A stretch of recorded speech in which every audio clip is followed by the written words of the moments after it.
Good afternoon, class.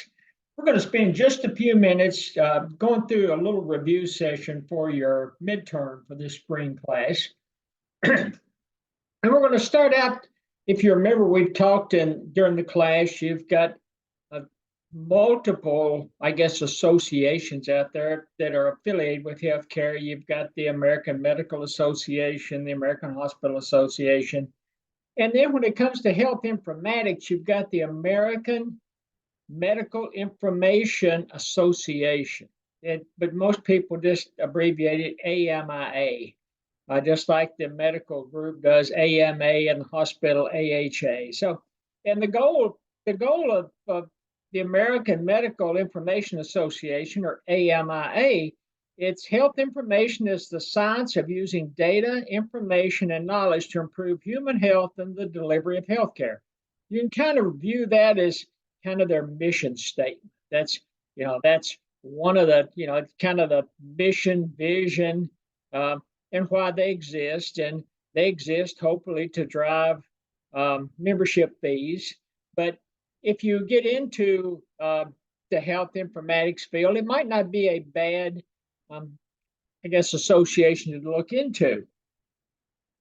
And wanted to just quickly, you're going to see a lot of concepts or a lot of individuals referring to digital health. So if you're reading journal articles, if you're listening to healthcare sales pitches on TV, if you're listening to talking heads on Fox and CNN and some of the other yahoos that like to get on TV and act like they know really what's going on, even though they may not, digital health keeps popping up constantly. And the term digital health includes, it's a multidisciplinary concept that includes concepts from the intersection of technology and healthcare. Remember, it's the intersection of technology and healthcare where they're coming together. You've got things like, telehealth, telemedicine, e-health, m-health, a lot of different opportunities out there. And again, it's that intersection where technology and healthcare come together. And then healthcare information is typically used to answer the questions who, what, why, and where. The 4 W's. Take it for what it's worth. Who, that's who provides the care. What, it's the care provided. Why, it's a rationale for the care. And where, it just gives you the idea of where the care was provided.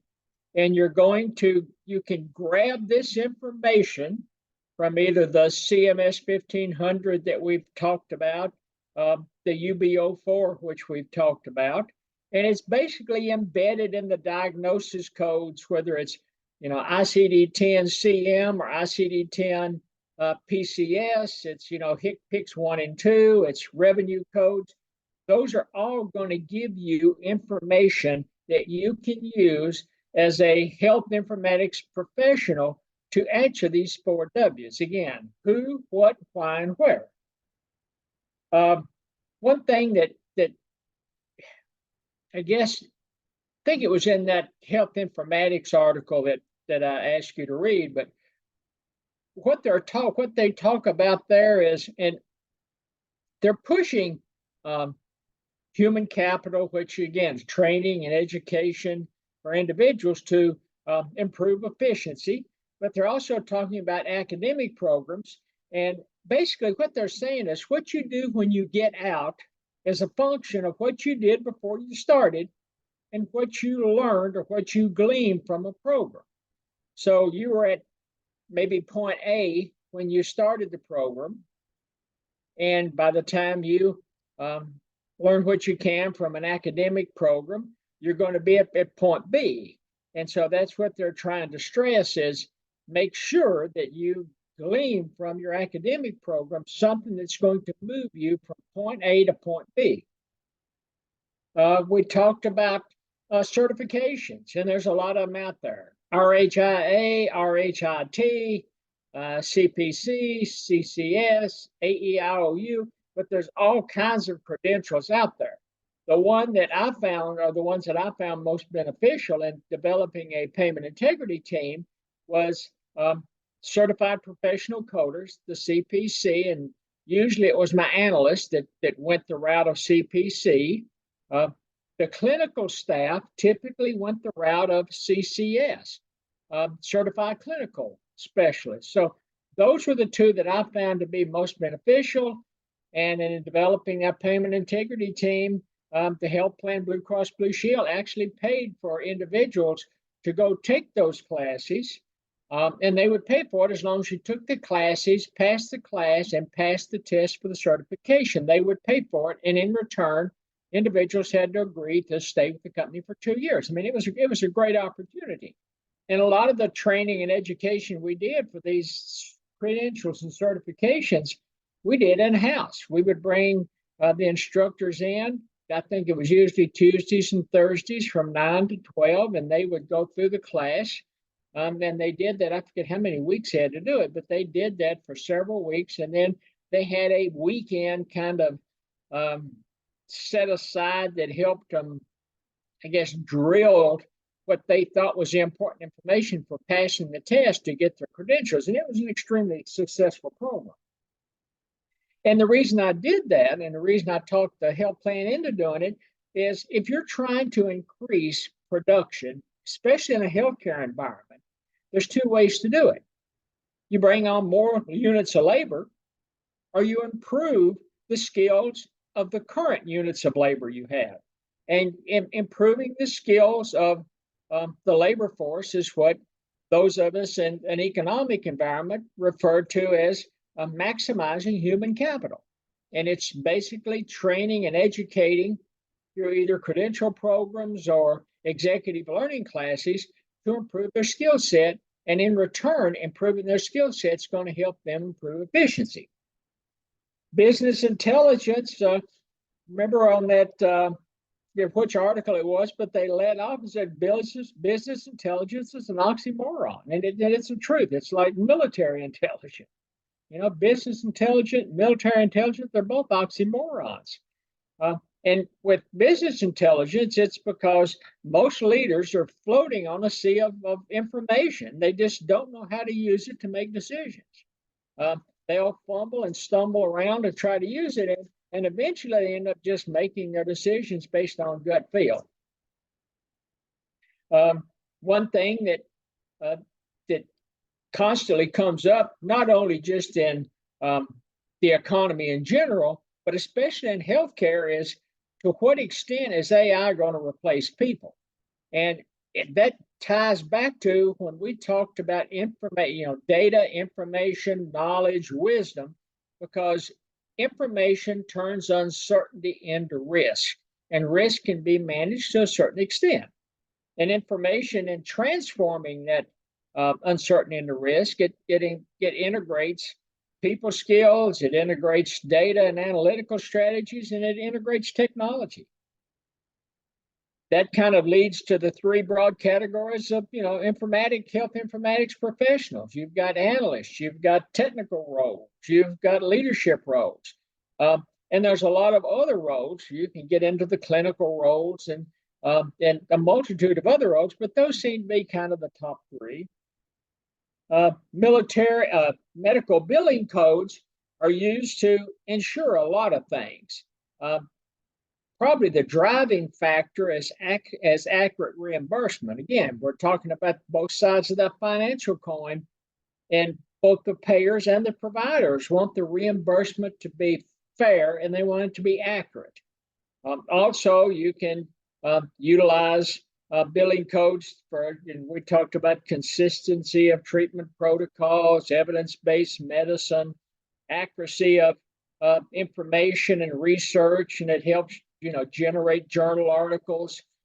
It's very important to the public health environment because they're going to use health information and medical codes to ensure that the basis of the policies that they enact are accurate and move the environment of the health environment or the health status of individuals forward.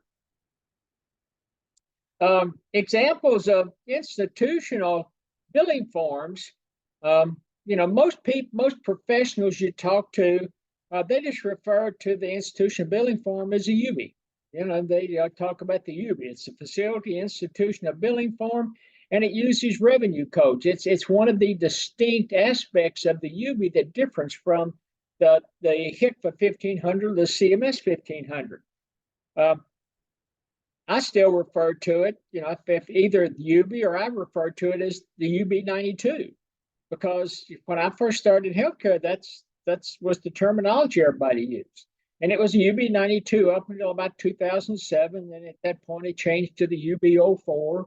And it's, now it's shifted over. And, a few people refer to it, especially those that haven't been in the industry very long. They'll refer to it as the CMS 1450. It's the same form, facility, institutional form. Some of the information required has changed over time, especially like the NPI box that we talked about even on the 1500, they wanted an NPI box. So some of the information changed over time, but again, it's still the basic form for institutional facility billing.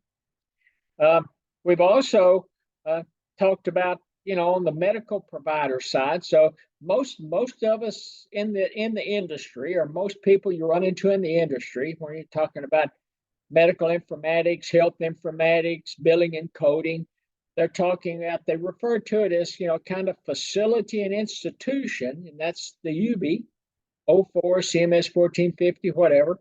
And then you've got the medical providers. So, it's everybody else that is not a facility and not an institution. So, medical providers is, another way of saying non-institutional providers. And remember, you'll have, again, some of us that have been in the industry for a long time, we still refer to it as the HCFA 1500. HCFA was changed, the name of HCFA was changed to CMS in about, I can't remember, 2001 or so. And so some of the forms have gone from HCFA 1500 to CMS 1500. I still refer to it a lot of times as the HCFA 1500 because when I first started out, that's what it was called.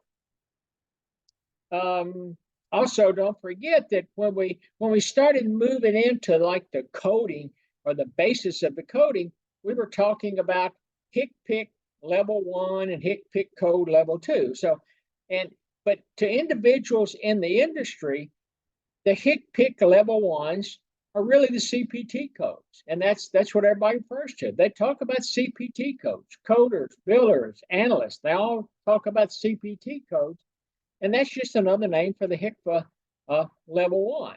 I mean, for the HCPC level 1, and they'll talk about the HCPC codes, and that's their shortened terminology for HCPC's level 2. So you've got two levels of HCPC codes. Level 1 is the CPT code. Level 2 is just the HCPC codes themselves. And also remember that CPT codes, we use them when we're talking about services provided. And when you're talking about the HCPC codes, it's usually medical devices, transportation, supplies, injectables, basically anything that is really not a service provider kind of falls into that those HCPC codes. Let's see, what else? The ICD-10 CM codes, remember when we talked about the 4 W's, the what, what you're talking about, we talked about what, why, where. Anyway, on a HCFA, on an ICD-10 CM code, it's talking about why the provider did or used. Remember, why the provider did or used. If I go back to the 4 W's, we talked about who, that was the provider. We talked about what, that was the care provider. We talked about why, it was the rationale for the care. We talked about where the care was provided. Now on the ICD-10 CM, we're talking about what it really does. It tells you the why the provider did or used what they did. And it's because that diagnosis code, remember, the diagnosis code is the same thing as the ICD-10, that drives the rationale for what the provider did or what the provider used. And remember, on the CMS 1500 or the UB04, there was a lot of information collected based on ICD-10 codes. ICD-10 codes, can provide severity. They can, provide, causes of why the accident. Maybe it's an accident, and they want to know, when this talks about cause, was it intentional or non-intentional? Did it happen at work? Was it a motor vehicle accident? Just slip and fall at Walmart. ICD-10 codes can also talk, they can name and describe diseases. They can give you information about comorbidity. They can give you information about, the body part that's infected or, where it's infected. So a lot of information. And again, comorbidities, that gives you information. Was it the flu or pneumonia? Where it's infected could be where, let's say you're diagnosed with a tumor, where the tumor was located. Severity, was the tumor malignant or benign? So a tremendous amount of information is embedded in these ICD-10 codes. We talked for a few minutes about modifiers. They're two-character code combinations. They can be appended to either a CPT code or a HCPC code. They, specificity enhancers to a particular encounter. Then I think one of the examples I gave you when it talks about a two-character code combination, we were talking about radiology. If the radiologies, if it occurs in a hospital and the hospital takes the film and the hospital reads the film, so the on-staff radiologist reads the film, that modifier is going to be blank. And for that 70,000 code, and when the claims adjuster, a claims adjudicator, or the system itself looks at it, if that modifier is blank, they pay the hospital the global rate. If it's a TC modifier, they just pay the hospital for the technical component. And if you see a TC modifier, it means that the hospital took the film, but they sent it out to somebody else to read the film. And that's where the somebody else, the radiology that reads the film, is going to submit a claim, and it's going to have same data service. It's going to have the same 70,000 CPT code, and it's going to have a 26 in the modifier field. Revenue codes, again, as we talked about, revenue codes are used on a UB04. It's unique to that UB04. Revenue codes are typically, 4 characters, start with a 0. Just like, and as an example, I think I gave on, when we were talking about them, 0, 3, 6, X, X's, and X can be a number from 1 to 9, is typically their OR, the operating room, the operating suite in the hospital. 0, 4, 5X is typically your emergency room. And revenue codes actually will tell you a lot of information, and a lot of that information is going to talk to you about supplies used, the department where it occurred, the type of services that were provided. I told you that I had to take a neighbor to the emergency room not too long ago, and so if I were to, not that I was allowed to see her bill, but if I could take a peek at her bill, it's going to be billed somewhere on that bill. There's going to be a revenue code that starts at 045 because she went in through the emergency room. Types of service provided. There was some blood drawn. There was some radiology work done. There may have been a CAT scan done. I wasn't allowed to be with the individual when a lot of the work was done. And they're going to have some supplies used. There are, different supplies that they use, gauze and bandages and different things. So all of that's going to show up on that claim with a revenue code assigned to it. When we're talking about diagnosis-related groups, it's a reimbursement system, and Medicare's, attempt to pay for hospital services. If it's a Medicare patient, usually the hospital is going to bill with the MSDRG. If it's a commercial plan, they may bill with a APDRG. If it's a Medicaid plan, they may bill with an APRDRG. If it's TRICARE, TRICARE, DOD has their own, set of DRGs. And basically a DRG, it's an inpatient prospective payment system. And it was developed by CMS or, Medicare, and it is expanded out and it's utilized in a lot of hospitals now.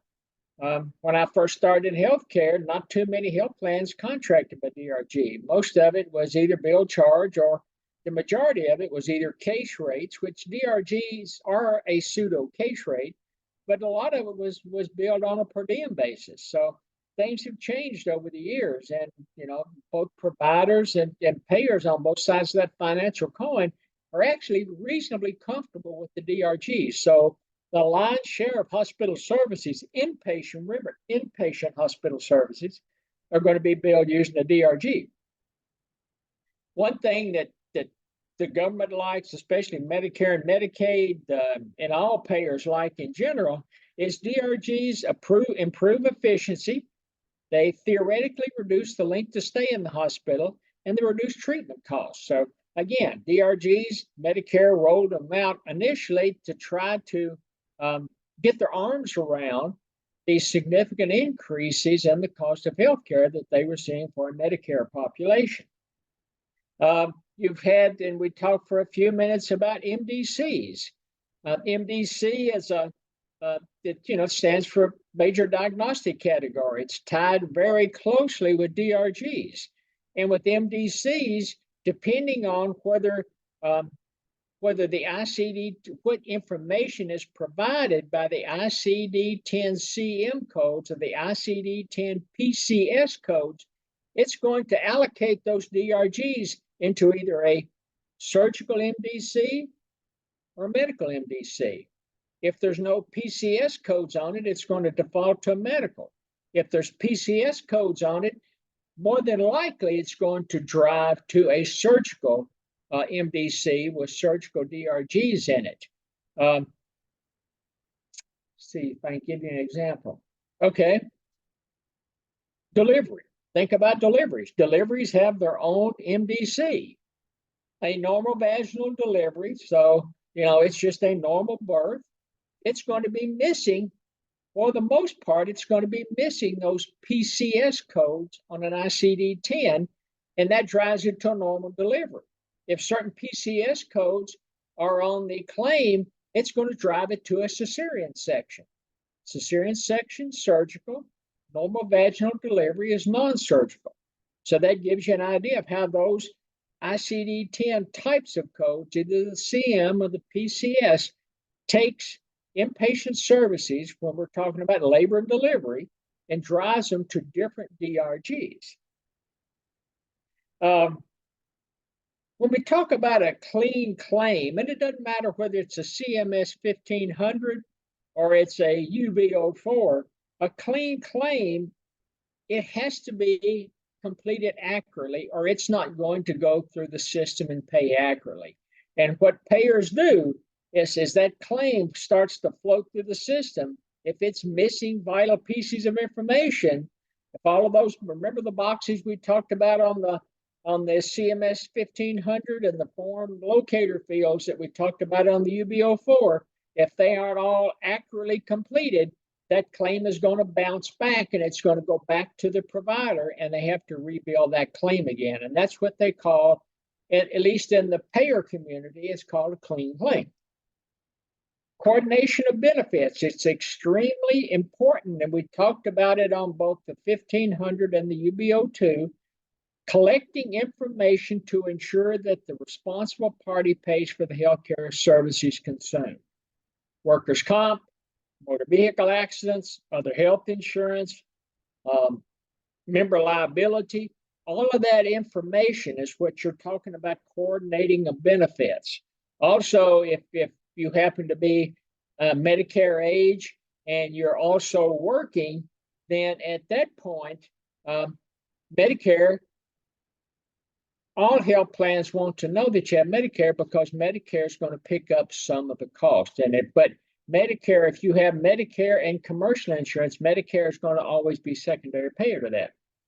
And I don't know, I'll get into that in just a minute. I want to come back and talk about Medicare a little.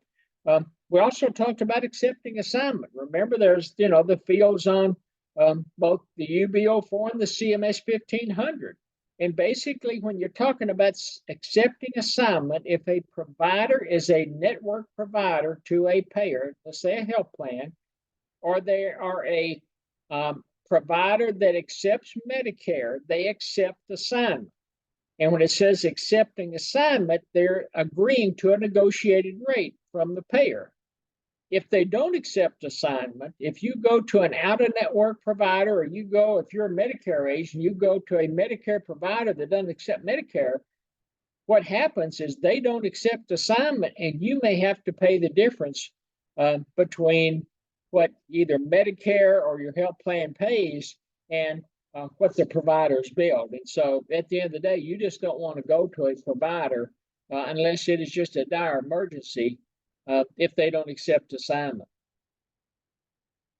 When we talked about the 1500 and we talked about the UB04, they have a lot of information in common. They have patient information, they have provider information, they have insurance plan information.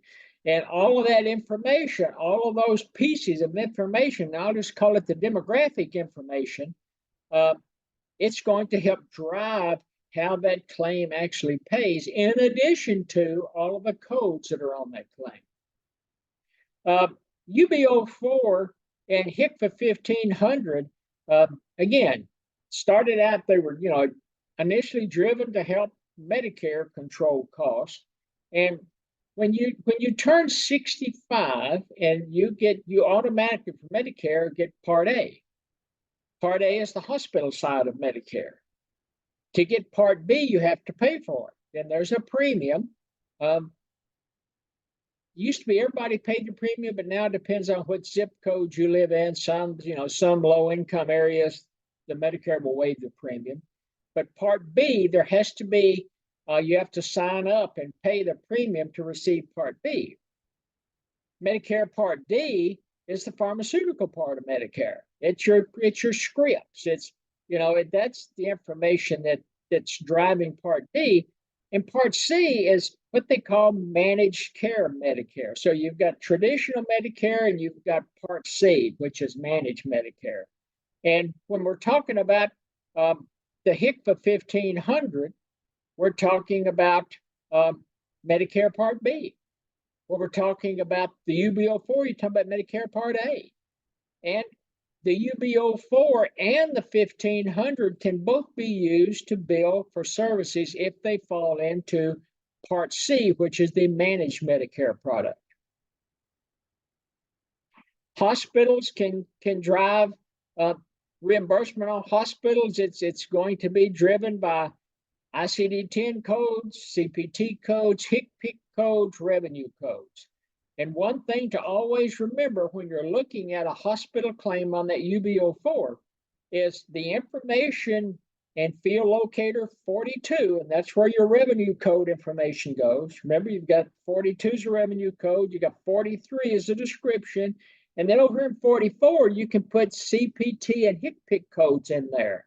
But it is extremely important that information in 42 has some correlation with information in 44. If you have somebody that's in, try to think of an example. If you've got somebody that's in the hospital for extreme back pain, so they've gone into the emergency room with extreme back pain. Maybe they're not admitted. Maybe they're just hanging out in the emergency room trying to ease the back pain, and you've got some CPT codes over here or some HCPC codes over here. You better make darn sure that the information tied or the services tied or supplies used, the information tied to that CPT code and HCPC code matches up to something that the payer would expect that an individual might receive in an emergency room if they go in with extreme back pain. And that, I think, is just through my notes, that's all I see. And that's going to kind of wind us up when it comes to your review for your midterm. Hope everybody does well. And it's been a very enjoyable, first, I guess, call them, 6 modules up to this point. And then we've got another probably 6 or 7 modules to go through and before we wind the class up. So next time we get together, we'll probably be talking about module 7. Thanks for joining.